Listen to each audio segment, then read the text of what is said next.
Welcome back to the Metal Exchange. Justin and Chris here with you for another week.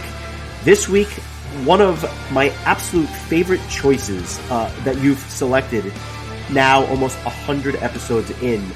Not because of the album being the great, although it is, but really just because I think that this was a gaping hole in your fandom. And I think that the question for me really at the end, and I'll just kind of lead with it now, is not how much did you like the album, but how much did you love the album? Because I know you're going to like it, but we'll get there. With that long-winded intro, how are you doing? Very good, very good. I got back yesterday from a overnight trip to Toronto and saw Nightwish and Beast in Black, and man, it was just nice to go see a show, and it was a really nice venue. I was very impressed with how clean it was, how new it was. It was the venue is called I kept forgetting the name, History. And so they had like this really cool like balcony section with seats and stuff that you could get. But also there's like the floor, and then there's an elevated section behind that with more floor where like the merch and bar was. And so we just kind of perched right at the upper floor and just kind of just hung out there and watched two great bands. Beast in Black was phenomenal. I just couldn't stop thinking how much them playing at center stage at Prague Power would just blow the socks off of everyone there. They just brought so much energy, and they didn't even have their bass player with them. I guess he came down with COVID, I think. And so he wasn't there. So I don't know if they pre-recorded his parts or what. Since a lot of the like keyboard stuff was pre-recorded anyway. But man, you wanted to know if Giannis could sing like that live. I mean, he was phenomenal, and this was after they did pretty much a full US headline tour. And this is like their Nightwish, I think, is doing 9 shows, and Beast in Black's going to open for those 9 shows, and that'll be the end of their North American tour for now. But yeah, I highly recommend anybody who has a chance to see, even if you're not that big of a Nightwish fan. Man, Beast in Black really, really brought it. Good stuff. I'm so jealous. I was a bit concerned that they would not be able to replicate the energy of that sound live, but it sounds like they really impressed. And quite frankly, I think that they are priming themselves for not only another US run of headlining shows, but for like stardom on a scale with other bands like Camelot and Delain and Hammerfall, bands that do consistent US runs for basically every album.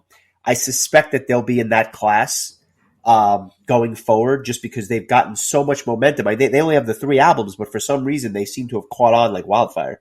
Yeah, and the fans were very into it. Like, it was definitely not a bunch of people with their hands in their pockets waiting for Nightwish to come on.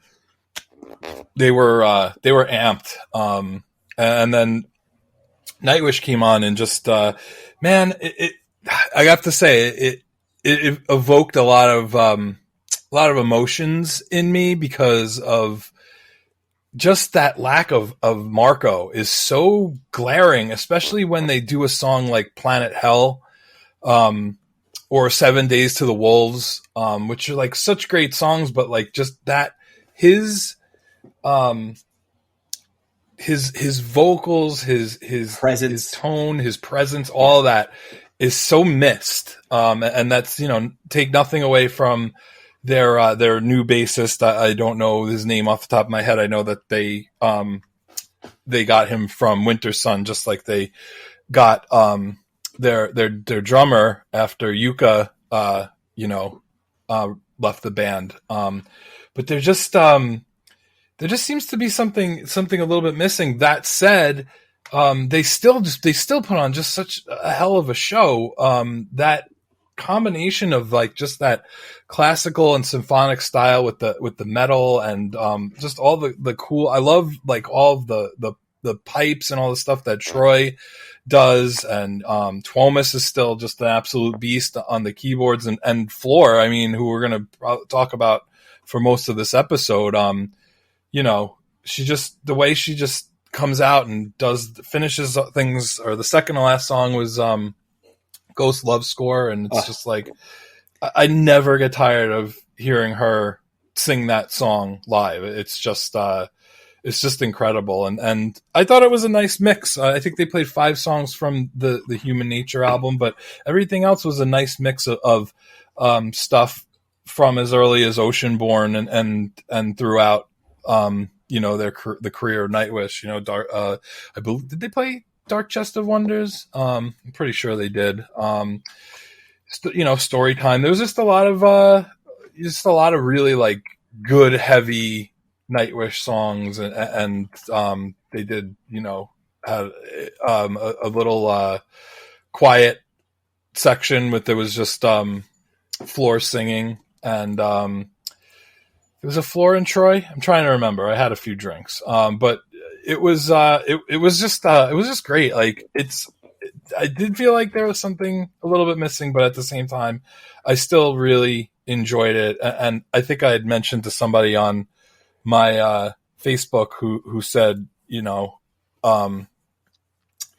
it's not how is it without Marco? And I said, you know, I don't miss Tarja, I don't miss Annette, but I miss Marco. I mean, so I feel like Floor has like just done such a great job becoming the new voice of Nightwish that I don't yearn for the old days, but her and Marco together were such a magic combination, and it's just like, I don't know, it just stinks that that he's not in the band anymore, and I don't know, maybe in the future they'll get back together or something, but again, I feel like that's a little bit nitpicky because like their production is so polished at this point, and it's just it's really just I just enjoyed the hell out of it, even though that little caveat aside, it was just a phenomenal good, and it was a decent length. They played 17 songs. I mean, it was meaty. So all in all, definitely worth the 3-hour drive and the crossing over the border to see Nightwish. I think they played for like 2.5 hours. That's awesome. That like I said, I have no doubt, having seen them live a bunch of times. We'll talk about Floor a lot, obviously, in this episode. It's kind of a perfect segue into what, you know, this week is about. But I think the reason you don't miss Tarja and the reason you don't miss Annette is because Floor can do both styles perfectly. And it's like, what if they ever went on a reunion tour with all the singers, they don't really need to bring them back because Floor can do both styles so perfectly well. It's kind of interesting. But I'm glad you enjoyed it. I will definitely catch them on the next tour. Mother's Day is the New York City show, and it's just not in the cards. So, but by the time it comes out, they'll have played the night before. So, you know, to all those going, enjoy. I will catch them on the next tour, and like I said, Beast in Black will be back as well. So I look forward to that. Yeah, yeah. I mean, being that the tour is as short as it is, and I've seen Nightwish do this before, chances are they'll probably go back to Europe, do the festival tour, you know, the festival block, and then I wouldn't be shocked if even before the end of the year there's another U.S. tour, if not sometime next year. And I would agree. And Beast in Black, I could kind of see them going like the Delane route, where they just kind of open for a bunch of different, more established bands until they're big enough to. Although, I mean, they just did a full U.S. tour pretty much headlining. So, I mean, maybe they're just going to be a headline band going forward, which I think is incredible considering that I don't really know that I don't think they ever even did like a supporting gig in the States. I think this was pretty much their first U.S. tour, and they played headlining one it. show in Montreal, and that was like it. And even that, I think, was like a 40-minute set or something like that. So this, because that was a festival, I believe. Yes, yeah. But so, like you said, I think the sky's the limit for those guys, and they were also just very infectious in their energy on stage, and Giannis getting everybody like excited. He's definitely a very charismatic frontman, and it's kind of cool. Like I like that. At least for me, I'm a big fan of that, both them and Battle Beast, and now there's two really cool bands that are kind of in that style. So I like it. The more the merrier. Awesome. I love it. I just want to mention two quick albums that, well, really an album and an EP that came out that I thought were worth mentioning. The first is an album that came out on April 29th. The band is called Empire Springs. The album is called The Luminescence. They are a prog rock band from the hotbed of Birmingham, Alabama. But wow. This was a really cool album. I enjoyed it more than I thought I would. It's worth checking out. I'll post the song this week. And another band that I have enjoyed for many years now is a Greek progressive metal band called Mother of Millions. And I bring this up because if you're a fan of stuff like Caligula's Horse or Haken, I think you will eat up Mother of Millions. And they just came out with a new EP called Orbit. It's short. It's really an intro with 3 tracks afterwards, but it's definitely worth checking out. I'll post something there as well. I know we always talk about our EP of the year. This is definitely in the running and probably the best EP that I've heard thus far in 2022. Very nice. But let's get into the reason why we are here, which is After Forever, a band that has been around for some time, releases their self-titled album, their 5th album in 2007, and then basically goes dormant after touring for this album. It was bittersweet. And I have to say, the reason I select, you left it open, and the reason I chose this particular album is because if you go back to the older stuff, there is a lot of cool material. It's very classically inspired, very heavy, but this album I thought was the most infectious and radio friendly of the lot. And I say that in a good way. It's kind of a good introduction, in my opinion, to symphonic metal. And I'm curious if you had the same experience when you listened to this. And I have a feeling, and we haven't talked about it, but I have a feeling you listened to this more than once this week. I listened to it more than once today. There you go. That should give you an idea. Yeah, I love this. This is exactly the kind of stuff that I absolutely love. And this was not a disappointment. And I did actually kind of go back and I just listened to like tracks here and there from the older albums. And I think that you were right in choosing this one. I think that this was like the right place to start because the older stuff is a little bit, at least like going back to that first album and again, this is based on very little that I heard, but it's a little bit rougher, a little bit more raw. It has a little bit, almost more of that kind of Mayan vibe that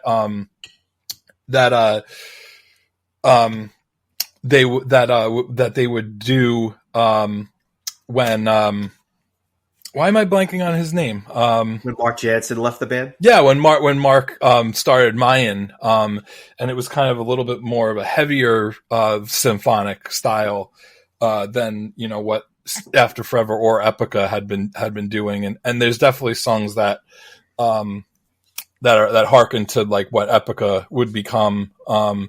But this is very different. I don't feel like Mark's fingerprints are still on the band at this point. It feels like at this point it's really the rest of the band's baby, and I can tell where maybe there was a disagreement as far as the direction of the band, because I feel like Epica would really focus more on the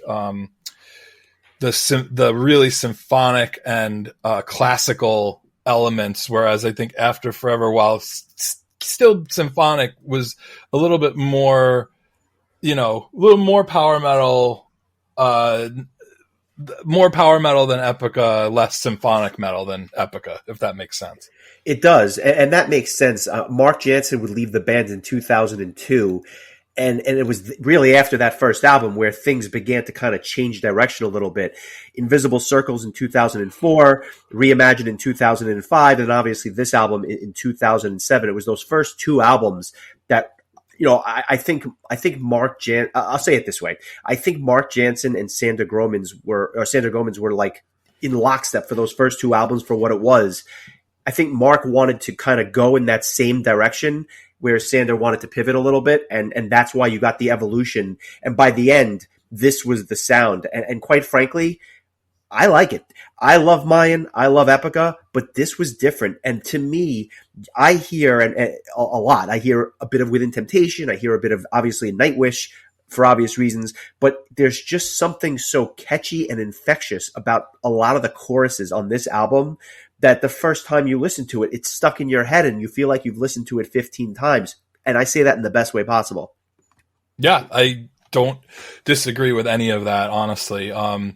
It was funny. There were parts of this album where Floor was doing more operatic style vocals, and it made me laugh because I'm like, Floor sounds more like Tarja on this album than she ever did in her history with Nightwish thus far. And I got it. It's crazy. And to that point, I love this album more than any album she has done with Nightwish. I don't want to say they're holding her back. I'm not suggesting that. But I think her vocal prowess is on full display here. Everything from the operatic style to just that powerful, clean style that she has. The songs lend themselves to her really just kind of belting out some of these notes. Whereas with Nightwish, there's so many different pieces to that puzzle that it's almost like she's kind of staying a little more reserved on purpose, where I feel like she could be belting it out, but they don't want, they want to kind of keep it confined. Whereas this, she goes for broke and just sounds phenomenal. And quite frankly, if I'm Nightwish and I hear this album, she's just a perfect fit for the band. Why would they, after Forever breaks up, why would they not grab her and tour around her and her schedule? She's the perfect fit. And that's why I love hearing her sing some of the older songs, especially live, like you mentioned, because she really kind of belts out some of that stuff. Whereas when I was listening to Human Nature, not that the vocals weren't good, it just the music didn't lend itself to her full vocal prowess. Okay, yeah, that's fair.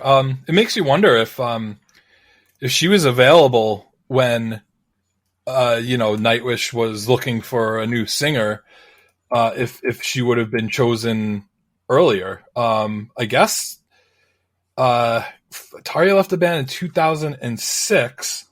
And this album that we're going to talk about today came out in 2007. So it's probable that Floor was still in After Forever, and After Forever was still considering themselves an active band when Annette was chosen. But maybe, based on Annette's vocal style, maybe somebody like Tarja wasn't what Nightwish was looking for at the time, because it felt like they wanted to go with somebody who had maybe a little bit more of a vocal style that more people might be able to gravitate towards, whereas some people might have been turned off by Tarja because it's kind of like it's very operatic and maybe not something that everybody wants to hear, whereas Floor, like you said, kind of takes both of those styles, where she can sing like this really great, just clean but powerful vocal, but at the same time do this really incredible kind of opera style in the vein of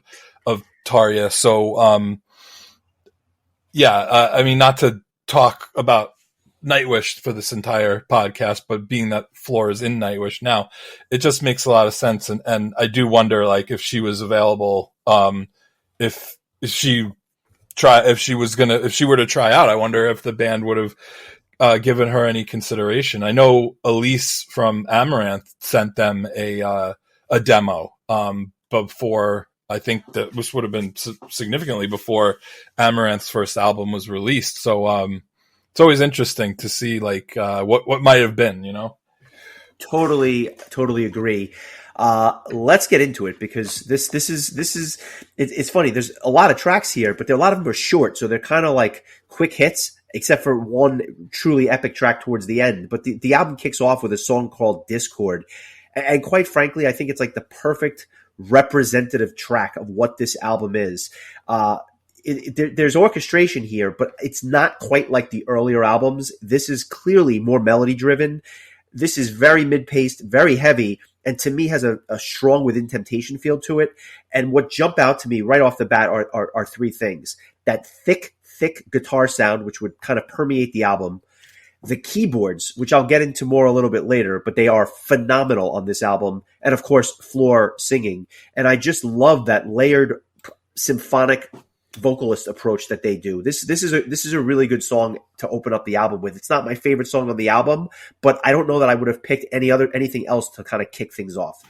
Yeah, I agree. Like, I mean, especially for me, who I wasn't, I wasn't really sure what exactly to expect from this. And as soon as I heard the first track, I was like, oh yeah, if it's like this, or if it's generally like this, then this is going to be a very pleasant experience. And it was. And they pepper in a little bit of those growling vocals, but not quite as much as Epica did when they first started. And that, when I was younger, was a bit of a turnoff for me, and why it took me a little bit longer to get into Epica. I don't know why I didn't just listen to After Forever though when they were around. I mean, I was aware of them. I just don't know. I mean, I guess there's just only so much that you can ingest at any one time. And this is also during a time where, like, I really started to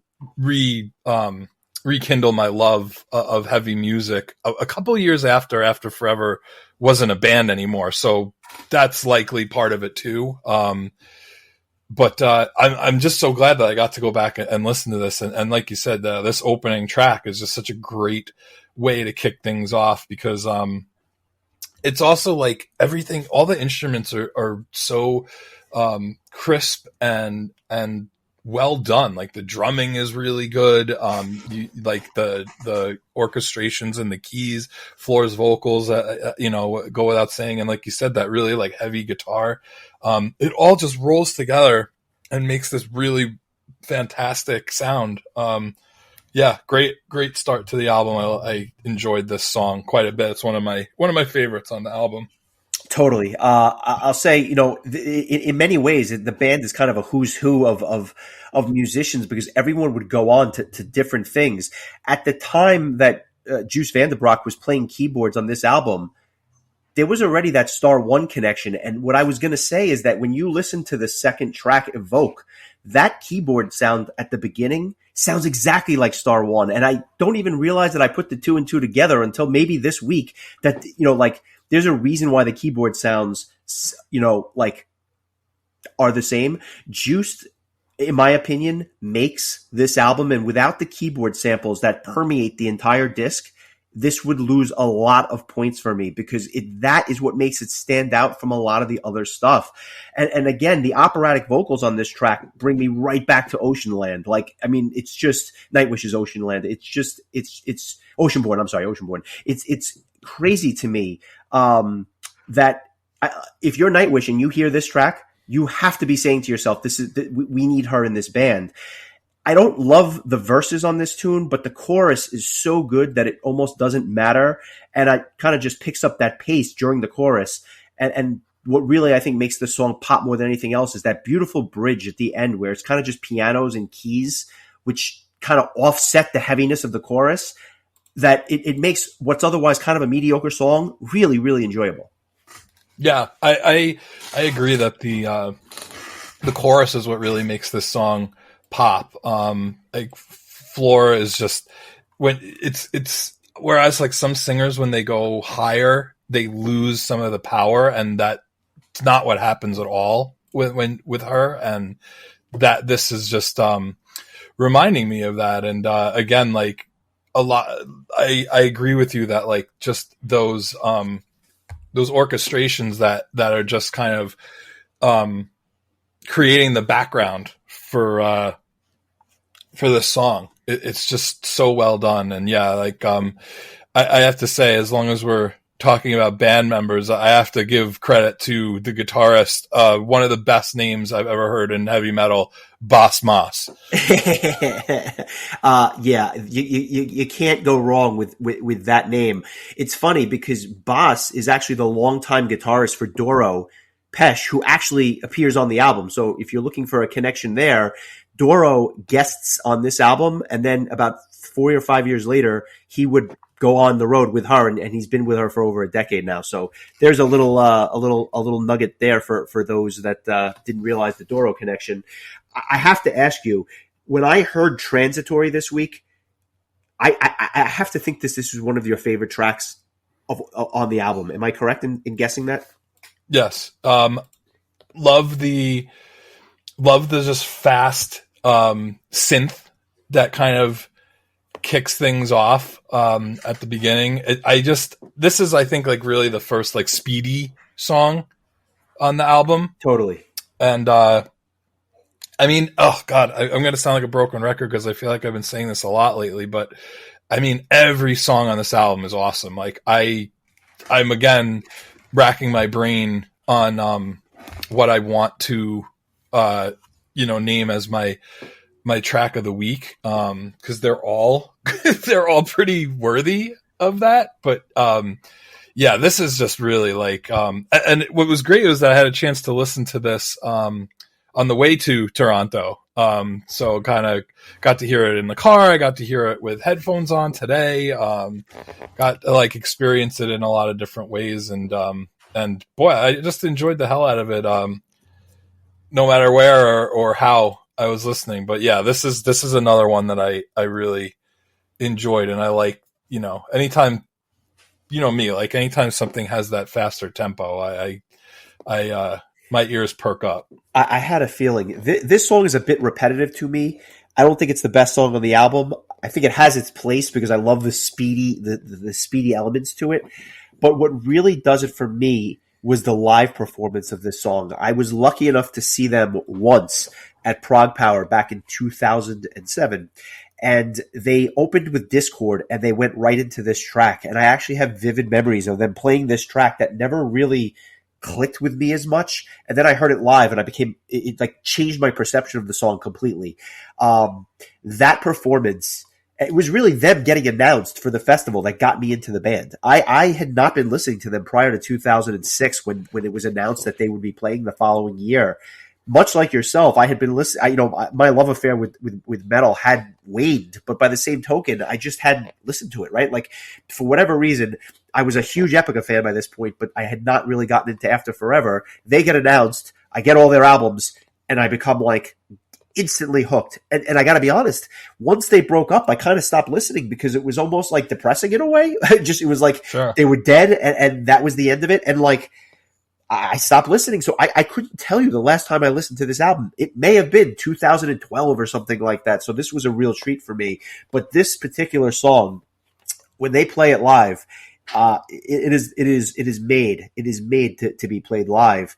And it goes right into Energize Me, which of all the songs on this album, this one gets stuck in your head and you just keep singing it to yourself over and over when you're in the shower, when you're at the gym, when you're making dinner. I mean, you can't help but like not love this particular song. And it's really short. It's only 3 minutes and 10 seconds, which by like most bands' standards is exceptionally short. But this is so good and so catchy. Everything with the acoustic guitar at the start, the keyboard patches. It's a bit paint by numbers, but it's so awesome it doesn't matter. It has this really simple but effective guitar solo towards the end, and it just, like I said, it stays in your head. I could easily make it my song of the week. I'm not, but I easily could. This was this was the song the only song I knew well going into this, and that was just from our mutual friend Mike's putting this song on one of his Power Hour videos years ago. And I forgot if I mentioned it last week. I might have, but 7.7 million views on YouTube for this music video. It's crazy. So, a few people have heard it. It's easily the most accessible song, and probably there's a reason why they chose it as a single and to make a video for it. But everything you said is absolutely true. It's super catchy. It's like to the point. There's not really any like long solos or anything, because it's like you said, it's only 3 minutes and 9 seconds long, which is either short for a metal song or long for a Green Day song, depending on how you look at it. But yeah, this is an awesome song. I I'm floored, no pun intended, that it's been viewed by 7.7 million people on YouTube. But man, the other thing that floors me is, man, this was 15 years ago. It's crazy. Time just flies, doesn't it? And this was a good one, and I didn't ever, even though I knew it, I didn't get sick of hearing it as many times as I did this week. So good stuff. And it's funny because this single would come out March 23rd. The album would drop on April 20th of 2007. And then the band would wait 5 more months for the second single to come out. And ironically, it's the next track called Equally Destructive. I mentioned that because this, if you go to pick a second single, this would be it. It has that heavy guitar, crunchy sound at the outset. Again, the verses are what they are. They're not the best, but they're enjoyable for sure. But the chorus is another home run to me. This is a really good song, and I understand why they would pick it kind of as a single. This is probably the second most accessible track on the album, just in terms of the song composition. Yeah, I mean, that opening riff, I think, is like really memorable, and it repeats throughout the song. So like you have that sticking in your head. But this band, they write such killer choruses, like just so catchy, and then to have such a talented singer perform them. But this was good. This kind of reminded me of like more of a kind of traditional, faster paced heavy metal song that you just want to headbang to. And I just think it's like much like Energize Me. This one's a little heavier, but it's short and to the point, and it's another really good track. Yeah, and just I think it's worth noting, Sander Gomans and Juice Van der Broek write the bulk of the music on this album, and I think it shows. Their songwriting talents are, I don't want to say underrated because all we're doing is gushing, but like they're really good songwriters because these are just tight compositions, and I just, each one seems to be like better than the next, not least of which is Withering Time, the next track, very, very operatic in nature, and this one really reminds me of like late era Tarja Nightwish, and that early Epica sound, like right in that sweet spot of 2004, 2005, 2006. This is an underrated track to me, and it's one that I kind of forgot about a little bit, but Floor just stands out here so much on this mid-paced track. With that balance of the keys and the growls, I like this tune a lot, and quite frankly, it's not one that I paid as much attention to 15 years ago, so I'm happy that I kind of revisited this one. Yeah, this song I liked a lot. Just like it has that that bridge that just builds and builds and builds, and the orchestrations, and again, just like that that keyboard sound that Juice kind of just layers over the whole song, just ties the whole thing together. It does. The orchestrations remind me more of Epica, whereas the vocals remind me more of early Nightwish. So I agree with you that it's kind of like a perfect marriage of those kind of two styles coming together. This is another really good song. I mean, so far 6 for 6. What did you think of De-Energized? It did just the opposite. It energized me quite a bit. I mean, I guess after being energized in track 4, you have to get de-energized, so you can just start pretty much where you were in the first place. Again, like this one opens up with just a lot of power. After like a little bit of a kind of like a almost Rhapsody-ish, like symphonic kind of intro, like that's like a 30-second little intro, and then it just blasts off. And this album doesn't have a ton of growling in it, and I believe it is Sander in the parts where there are. But this is one of the songs where it's kind of peppered in, and I guess the old, what they call it, the Beauty and the Beast style of the male grunting with the female like smooth vocals, and it works really well here. Just another. It's another good song, and like, it just reminds me of, this is like, I would have heard this song when I was younger, and I'm like, oh, there's screaming next, and it's such a shame because now I like listen to this stuff and I'm like, damn, like it's so good. If you could just like get over the whole screamy part of it, which there's really not a lot of. when you I when I there's just first so heard, much to there's just so much to enjoy, you know? I do, although it took me a while. When I first heard this track back in 2007, I hated it. It was probably my least favorite song on the album. It's really, really dark, really, really heavy, and quite frankly, it reminds me a lot of Mayan, which is interesting because there's really no connection there other than just that sound, I guess. I don't know why I used to hate it. I think I'm crazy. I love this song now. I don't know what was wrong with me. I've done a complete 180 on this one. Quite frankly, again, probably could have been my song of the week here as well. I've sometimes you hear things, it doesn't resonate like it used to. This one, completely the opposite. Never liked the track. Now, one of my top 3 or 4 songs on the entire album. Isn't that fun? It's the best. I love when Honestly, I love when that happens. That's part of the reason I love doing this. And quite frankly, I think you could say the same thing about the next track, which Cry with a Smile is the first, I guess, like true ballad on this album. It's kind of a power ballad in many ways. Very, very similar to early Epica here, in my opinion. And while you don't need anything else other than floor and the piano, which is kind of how this starts, the way it kind of gains steam as you go along with that powerful, powerful chorus. This song is perfectly written, so simple, so beautiful, and I'm actually going to make it my song of the week because I just could not get enough of hearing the way that this song just kind of comes together, and that by the end, and it's not a long song. It's only 4.5 minutes, just about. But by the end, you are just like you're in awe of the musicianship here and the way the song is put together.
Yeah, it's an amazing song. It's like you said, it's kind of more. It's got a lot of energy for a ballad. Because of I think like just the orchestration is just really really powerful. But then there's times where like it just gets quiet and you just get to hear floor. I mean, I don't know that I can really say anything more than what you said. I thought you really encapsulated the song perfectly. It's really just another fantastic track on a really just like we're now at 8 for 8 as far as like great songs go. Not even just a good song, but 8 great songs in a row. I mean, this man, the chorus to this song, it's just so memorable. Just the way that the notes are written, it's just so memorable. Really great song and a great choice for song of the week. So, yeah, good choice. Thank you. It really picks up again with the next track, Envision. This is another kind of underrated song that kind of gets lost because of where it's placed on the album, buried towards the end. It's not extraordinary. I don't think that there's anything about it where I would say that's the reason I like it. I just think it's like a really good song. What it really makes me wonder, though, is I think about Revamp, which was the band that Floor would be in after Forever. Those 2 albums never did anything for me. And for some reason, I'd be remiss if I didn't mention it. Obviously, it sounds great, but there was just something lacking on those tunes where with this stuff, it all pops. I think we should actually go back and do one of the Revamp albums because for some reason, I'm curious if I gave that another spin now, if I'd have a different opinion. Yeah, I mean, heck, we could even do both. I mean, there's only 2. Yeah, I honestly don't remember that I listened to either one of them that in depth. So yeah, I'd probably like to go back and give them another listen as well. Yeah, it's just I just remember I never heard anything that really blew my socks off, which is kind of weird to think because I feel like anytime you hear Floor singing, it should be memorable. So I don't know. Maybe we definitely need to revisit that at some point and see what's going on there because I mean this is pretty much this is what connects Floor's time with After Forever to her time with Nightwish is these two albums in between. That was pretty much like I think it was pretty much like her project. Yeah. I think she actually wrote the music, if I'm not mistaken. It just, for whatever reason, it never clicked. And I don't think I spent much time with either one. I probably listened to each one. I don't know. I can count on one hand the amount of times I listened to each one. But at the same time, you would think the recipe is there, but it could just be a songwriting issue. But I'd love to go back there. What did you think of Who I Am? This is the track that Doro, kind of does her guest spot on. This is the first track for me where I can say I really enjoyed it. Nothing jumps out here to me. It's not bad. It's just, I don't know. It's a slow starter, a bit proggy, believe it or not, but it just doesn't seem to resonate like the rest of this disc. This one is a little bit of a demerit to me. Yeah, I disagree. I actually really, once Cry with a Smile kind of ends and it gets back to being like real heavy again, I thought that these two tracks, Envision and Who I Am, just really brought me right back into headbang and toe tap and just like ready to go again. I thought that these were I thought that they were well placed towards the end of the album, especially right before a really long epic track. But I Envision, just to go back to that, the way it just starts out in a way that just like immediately like, yes, I'm in.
The keys and the guitars just immediately are just like, yep, this is exactly what I want to listen to, and it stays that way through the whole song. And this song, like you said, it's a little bit more mid tempo, but it's so well done, and like the bridge and the chorus just kind of it builds. It's into like this epic thing with Doro doing guest vocals with Floor, which is like a dream team right there. I actually really like this song. I'm surprised that you didn't like it that much. I just I think it shows that like the band can go from fast paced to medium paced to I guess slow paced. I don't know if I would call. I guess Cry with a Smile, we could say, is kind of a low-paced kind of song. But I mean, they just do all these song types so well. And like some bands are guilty of having boring mid-tempo songs or uninteresting ones. I don't know. I really liked it. I think that like that where it picks up with that bridge, it's just like, yeah. Like build. And then, I don't know. I liked it. I'm not sure where our disconnect is on this track. I have a hypothesis, and I think that part of the reason is because the next track overshadows it. Dream Flight is like on an album with a bunch of short songs. This one, all of a sudden, it's like, let's just play a song that's 11 minutes long. really, really ambitious, but it doesn't feel like 11 minutes. This track does not drag at all. Aptly named, I must say. And I love the contrast here between like those heavy, powerful choruses and kind of the rest of the song.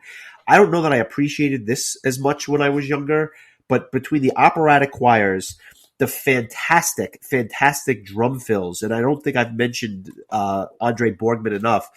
His drums, especially on this track, were just absolutely outstanding. And of course, the full range of the vocal prowess, which is on full display again. This is a very ambitious track, but it doesn't disappoint. Nope, it's fantastic. I agree with you. It's very reminiscent to me of what Nightwish would go on to do with some of their more kind of epic length songs. I think of Last Ride of the Day or Greatest Show on Earth, or even it kind of takes you on this journey. It's never boring. It's never slow.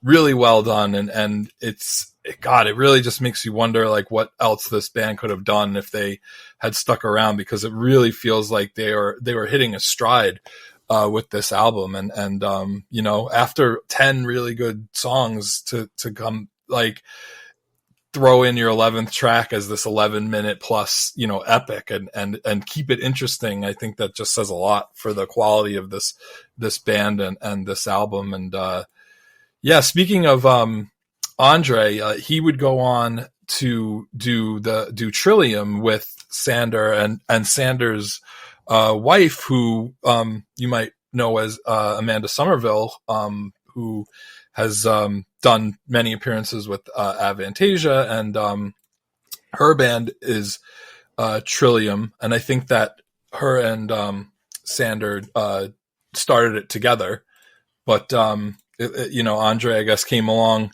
for the ride, and he's their drummer. So, and I guess just to make sure that we are not missing any of the members on this album, I just want to make sure we've named. We're missing everybody. one, and I actually am happy you mentioned that. I was going to get there.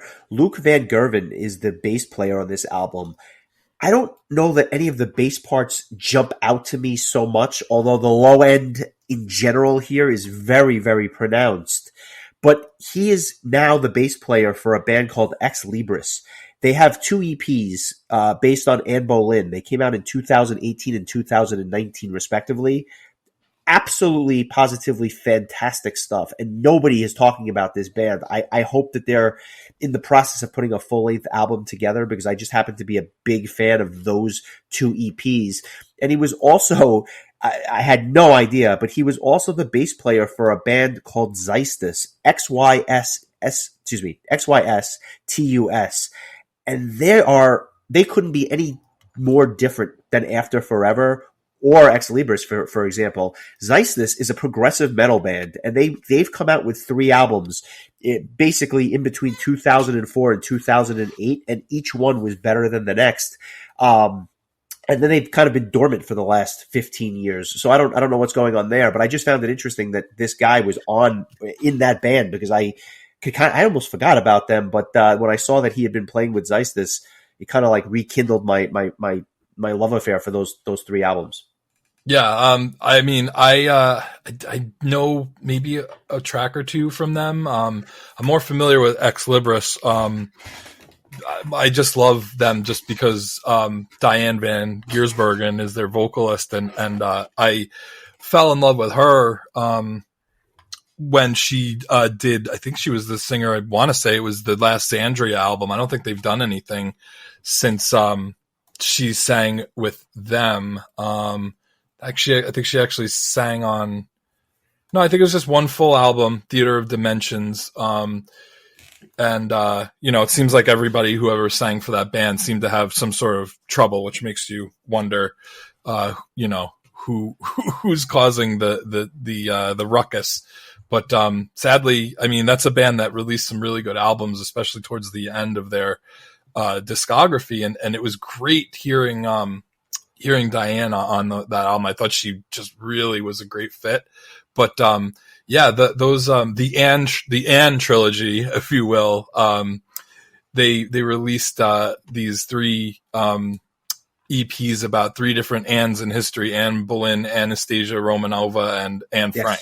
Yes, I forgot about the third one. You're absolutely yeah, right, but they're all great. Like it's just really good stuff. It is really good stuff, and it's definitely worth checking out. It also you don't want to confuse. So they're based out of the Netherlands. You don't want to confuse them with the power metal band from Poland, whose name is Ex Libris, but with no space in between the X and the Libris. So another band that I happen to really like, but just that's a totally different type of totally different style. They're definitely more of like a faster kind of power metal band, whereas the Netherlands Ex Libris is more kind of in the vein of After Forever, totally, where it's more of like a symphonic situation. But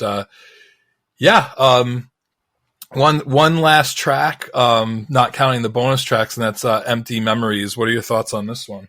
I don't like this song. There's something, this is a really peculiar tune that kind of doesn't fit with the rest of the album. Very haunting. It almost has like a techno feel in spots. I don't know why I say that, but it's just kind of odd. It's not bad. It's just really, really unique. Kind of a power ballad in certain ways. Ends really, really interestingly, but like something about this track is just a little off-putting, and I can't put my finger on why. It's probably my least favorite track on the album, and I thought it was a peculiar end to the album. I'm going to lump it in with the one bonus track that I was familiar with coming into it, which was Lonely, a true ballad, which is outstanding. And quite frankly, since it was the last track on my version of the album, I almost didn't care that Empty Memories was empty for me because I had that other track at the end. But I was not a fan of this track, and I'm wondering if maybe it's just me again. No, this time it's not just you. It was probably my least favorite track, and it's still a good track. I mean, it really is. It's just kind of disappointing that the last track was my least favorite, and obviously yours. But I mean, if we're gonna say that Lonely is the last track, then I'd say that's a better choice. This is probably the mellowest, most emotional song, even more so than Cry with a Smile. It's just entirely piano and floor, and it's entirely awesome. Like it's just a really, really good track. And it's funny because this album, as I said, it sounds so good. It's 15 years old, but on May 27th, the band is releasing the album with Lonely and the other bonus track, Sweet Enclosure, which they've actually released as a single for the re-release of the album. I had never heard it until this week, and I had no idea the album was getting re-released until obviously I think they announced it like April 27th, which was probably right after we recorded our last episode. So very, very fitting that this album is getting re-released. Sonically, I don't think there was much to touch up because I thought it was damn near perfect. But I look forward to kind of just getting the re-release package and whatnot. It's a really solid album. And just very timely because it's coming out at the end of the month. I have not heard your track of the week. So unless you're going to throw us for a surprise and choose Sweet Enclosure, we got to go back and choose something else. Yeah. Well, I just want to say, like, I think that this album finishes better with these 2 tracks at the end. I think that like having Lonely as this like really emotional and beautiful like piano solo with floor, and then leading into this, I think that this is a heavier song, but I think it does a better job than Empty Memories to finish things off. That being Sweet Enclosure. I think that this, for those who haven't familiarized themselves with this album, get the new version and listen to it with these 2 tracks at the end. I think that it will flow, the end of the album will flow better, even if it means that the album is a tad bit longer at just over an hour. So that's kind of how I feel. I'm gonna go with Envision for my song of the week. I just really, really love the way that the track just kicks in. But I mean, I'm not gonna lie, like, I think any of the first 11 tracks could have been my song of the week. I like them. Throw them in a hat. Throw them in a hat and go with full on Envision. I like it. Scale of 1 to 10, this is an 8.5 for me. It's not perfect, although the bonus tracks are definitely improve the album. It doesn't drag it down. I forgot how good this album was. I don't know that I would rate any of their older material quite this high because I don't know. It just kind of hit the mood that I was in this week, so it was like the perfect fit, and that's part of the reason why I chose it. I had a feeling you were going to like this one. Where does it fall for you? I am right there with you. 8.5, I think, is right where it belongs, and it was just something that I enjoyed right away. It didn't need any growing, although it did actually get a little bit better each time. But it was already starting as something I really liked right from the first listen. So I'm glad that I kind of, in all honesty, like I was kind of a little panicked when you asked me what we were going to listen to, because I hadn't chosen anything. And then as we were recording our last episode, I got so engrossed in whatever it was we were talking about that I just forgot to think of anything. So I was like furiously scrolling through my iTunes, and I must have gotten pretty close to the top when I saw After Forever. I'm like, you know what? It's crossed my mind, and I've always considered it a kind of a missing link, as you alluded to at the beginning of the episode. That was something that was kind of missing from my Minds collection, I guess, if you will. So I'm really glad that we listened to it. It was really enjoyable, and I feel like a pretty significant gap has been filled, and I'm definitely going to I might go back almost in reverse chronological order and kind of see how the band how it sounds going in reverse, and seeing how they like kind of do a more of a de-evolution than an evolution. I think you're gonna like some of that mid 2000s material as opposed to maybe those first two albums. But I'm curious. Yeah. There's a handful of songs that I am familiar with here and there that I really like. I have to say, I listened today to the cover of The Evil That Men Do by Iron Maiden that they did on their Exordium EP, and man, that is a really cool version of it, and I believe they played it when they were playing at Prague Power, and I think on their US tour it was part of their set list. I would have loved to have seen that. Very cool cover. And Iron Maiden's not an easy band to cover. No, they're not. Unfortunately, they didn't play it at Prague Power. They actually covered For Whom the Bell Tolls. And I have to be honest with you, that was awesome. Like they were really into it. That was fun. But I'm sad that you'll never get to see them. Then again, you saw Beast in Black, so I'm not as sad as I would have been if you hadn't seen that show. But I do have a question for you, and this is something I never thought I would say, but I'm going to say it. What do Eminem, Dolly Parton, and Judas Priest have in common? I know the answer to that, and that is, if you can believe it, all three are going into the Rock and Roll Hall of Fame. And for Judas Priest, I will say it is a long time coming, and the Hall's got another thing coming. And it's, if anything, this has to mean that Iron Maiden is not far behind. As big as Judas Priest was in their heyday, Iron Maiden continues to sell out arenas. They're the biggest travesty for not being in that Rock and Roll Hall of Fame, as far as I'm concerned. And the Monkees. Well, I think that goes without saying. We talked about that in the archives when we did the Monkees episode. Kudos to Judas Priest. I still don't understand what the Rock and Roll Hall of Fame is or what it purports to be, but kudos to them for getting in. Another band that we love is finally coming out with a new album, and that's Dragonland. Signed to AFM Records. They are coming out with The Power of the Night Star later this year. I have a little doubt that we're actually going to cover that particular album when it's released. Anytime there's new Dragonland material, I am all in. I have to say, when you wait to put out an album the amount of time that Dragonland has, let's see, that last album, Under the Grey Banner, came out in 2011. Yeah. So this is going to be, I have a feeling that they're going to pull it off because they're that good. But this is going to be like, I mean, people are going to be listening to this and with very keen ears. And when Fairyland, if it's anything less than great, I think people are going to be disappointed. I don't think that that's going to happen, but I'd say that like an 11-year hiatus after coming out with, I think, two fantastic albums, one after the other, in Astronomy and Under the Gray Banner. I mean, they have very big shoes to fill, even though they're their own shoes. I agree. I think back to Fairyland, who finally got back together and came out with a new album. And to me, it disappointed. So, like, you have certain expectations. A lot of times they fall short. Halloween did not. I'm hoping Dragonland is more like Halloween and less like Fairyland, but we'll see. I just thought it'd be worth mentioning because I think it's something we definitely have to cover. And one other note, which is really, really interesting to me, a band that I love, a really dark, heavy, gothic style band, Draconian, is going back to their original singer, who's Lisa Johansson.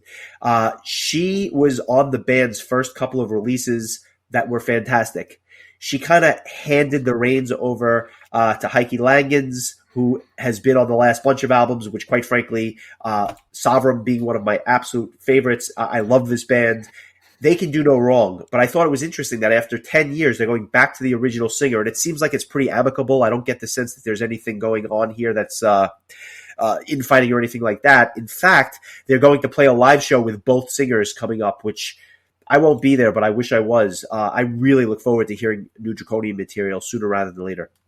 Yeah, that's a really cool thing. And I am not that familiar with their stuff, so maybe we need to talk about them at some point. But they're on the list. Yeah, based on the fact that you were showing them a lot of love, I would say that there's a lot of Draconian love going on here at the Metal Exchange. Shout out to Uncle Knops.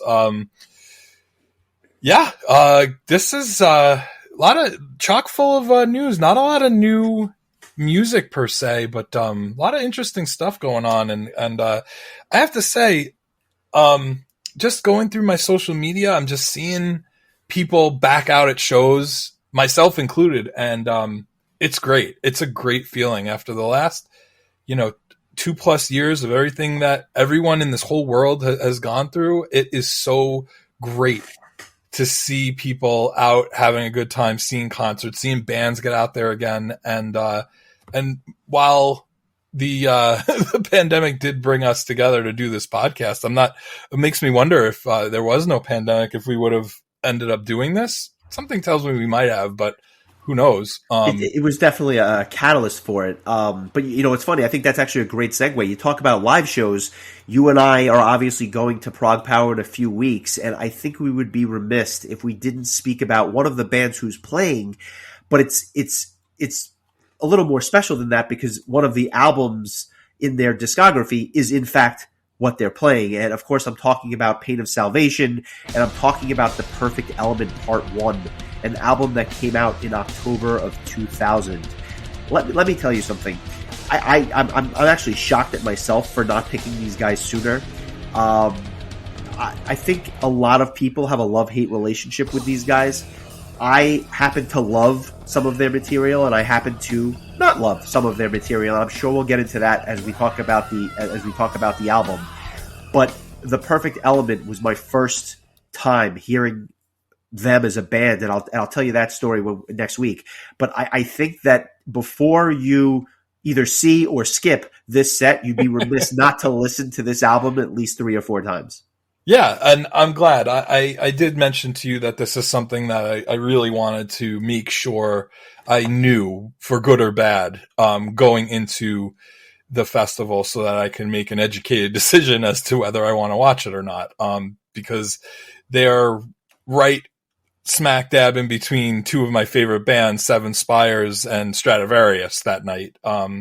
But if I decide that I love the album, then clearly I'm going to stay. I am familiar with the songs Used Ashes and The Perfect Element, the title track, which is actually one of my favorite Pain of Salvation songs. But I'll be honest, I do not know the rest of the album that well. And I have to say, Pain of Salvation was one of those bands that was a real grower for me. I just could not get a grasp on them. And then I think it was when when they were announced to be playing all of Remedy Lane at Prague Power, I finally kind of or actually might have even been before that, when I was going to see them in New York. They played with King Crow and Imminent Sonic Destruction. If you remember that show, I'm pretty sure you were there with me.